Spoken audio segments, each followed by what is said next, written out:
नमस्ते प्रणाम। मैं एक बहुत खूबसूरत मेरा गाना कल रिलीज हो रहा है गणनायक म्यूजिक से। तो आप लोग अपना प्यार और आशीर्वाद दीजिए। पवन पांडे जी का लिखा हुआ गाना है वो, और गणनायक म्यूजिक सोनू जी उसको रिलीज कर रहे हैं, मैंने गाया है। और बहुत खूबसूरत गाना है वो, बहुत खूबसूरत।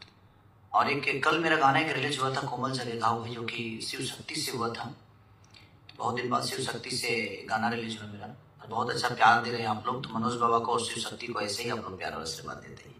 Love you all. और कल का गाना गणनायक से जो रिलीज हो रहा है, आप ढेर सारा प्यार दीजिए।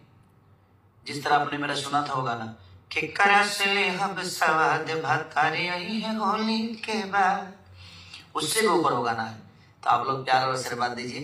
कल आप सबका वेट करूंगा, आपके प्यार और आशीर्वाद का। Love you. नमस्ते प्रणाम। मैं एक बहुत खूबसूरत मेरा गाना कल रिलीज हो रहा है गणनायक म्यूजिक से। तो आप लोग अपना प्यार और आशीर्वाद दीजिए। पवन पांडे जी का लिखा हुआ गाना है वो, और गणनायक म्यूजिक सोनू जी उसको रिलीज कर रहे हैं।